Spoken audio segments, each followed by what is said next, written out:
ദത്തേട്ടനെ പാട്ട് പാടാൻ അറിയോ? എന്തോന്ന്? ദത്തേട്ടന് പാട്ട് പാടാൻ അറിയോന്നാ ഞാൻ ചോദിച്ചേ. ഏയ്, എനിക്കൊന്നും അറിയില്ല. ഏയ്, അതിങ്ങനെ പ്രത്യേകിച്ച് അറിയാനൊന്നുമില്ല. മിക്ക സിനിമയിലെ നായകന്മാർ പാടുന്നതല്ലേ. എടി, അത് സിനിമയല്ലേ? അത് വല്ലവരും പാടുമ്പോ ചൂടാണെനിക്ക് കൊടുത്താ പോരെ? എന്നാലും നായകന്റെ നായികയുടെയും കുഞ്ഞ് ആ പാട്ട് കേട്ട് ഉറങ്ങുമല്ലോ. അപ്പൊ ഞാൻ ഊഹിച്ച ശരിയാ, നിനക്ക് കാര്യമായി എന്തോ തകരാറുണ്ട്. ഒരമ്മയുടെ വേദന ദത്തേട്ടൻ മനസ്സിലാക്കണം.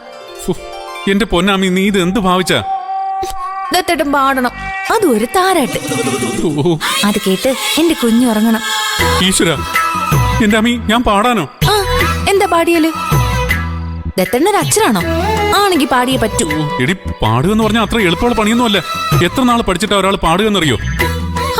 അതിനിപ്പോ ദത്തേട്ടനോട് സംഗീത കച്ചേരി നടത്താനൊന്നും അല്ലല്ലോ ഞാൻ പറഞ്ഞത്.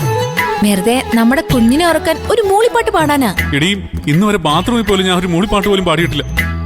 ഇങ്ങനെയൊക്കെയല്ലേ പാടി പഠിക്കുന്നേ എന്റെ ദത്തേട്ടാ. ദേ, ഇത് നോക്കി ദത്തേട്ട അങ്ങ് പാടിയാ മതി.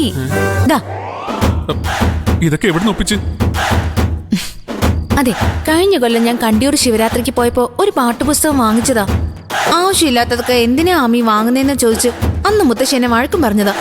ദേ, ഇപ്പൊ നോക്കിയപ്പോ അത് കാണുന്നുമില്ല.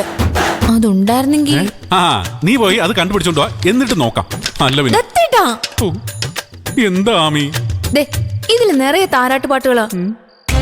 അതില് ഏത് പാടിയാലും മതിയോ? ഏത് പാട്ടായാലും മതി, കുഴപ്പമില്ല. പക്ഷെ നമ്മുടെ കുഞ്ഞിറങ്ങണം. അതിനോ ഫുൾ ടൈം ഉറക്കമല്ലേ? എന്നിട്ടാണോ ഈ വയറ്റി കിടന്ന് തൊഴിക്കുന്നത്? ദത്തേട്ടൻ പാടിക്കേ. പാട്.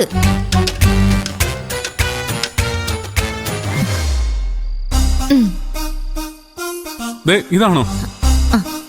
ഏതെങ്കിലും പാട്, കുഞ്ഞിറങ്ങിയാ മതി. ഈശ്വരാ,